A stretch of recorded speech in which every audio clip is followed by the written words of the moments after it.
Kwa jina ni Dominic Shaw, mkurugenzi wa Kili Fair Promotion Company Limited, ambayo ni waandaaji mashuhuri wa Karibu Kili Fair ambayo inafanyika tarehe 4, 5, 6, 7 hapa jijini Arusha kwenye viwanja vya Magereza mkabala na airport Arusha. Na lengo kuu la onyesho la Karibu Kili Fair ni kuhakikisha kwamba wadau wa utalii wanakutana chini ya mwavuli mmoja na kutengeneza jukwaa la biashara ambayo inauza vivutio vyetu vya utalii kwa mataifa mbalimbali duniani.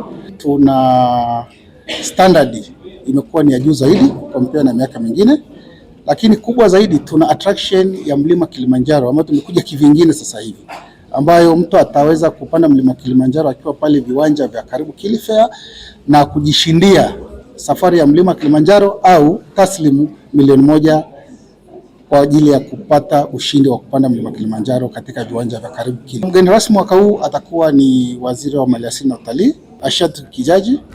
Atafika siku ya Ijumaa tarehe 5 pale viwanja vya Magereza na tutafanya tangu saa 5 mpaka saa 6.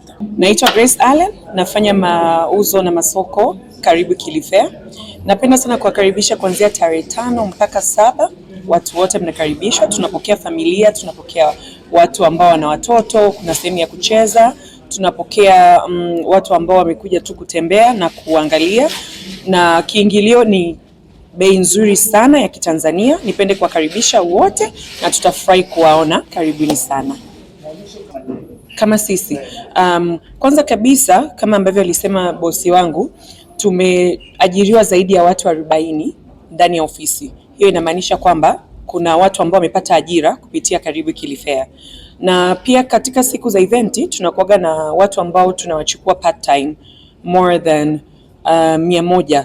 Kwa hiyo tuna watu wengi sana ambao wanaweza kujipatia kipato kupitia Karibu Kili Fair.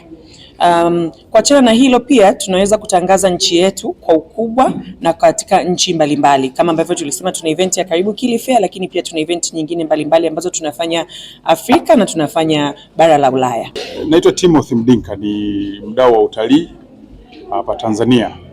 Maonyesho haya kama haya utalii hasa yanapotokea ndani ya nchi yetu ya Tanzania yana manufaa makubwa sana, kwa sababu gharama zake zinakuwa ziko chini kulinganisha na tunapofanya kusafiri kwenda kufanya maonyesho haya nje ya nchi.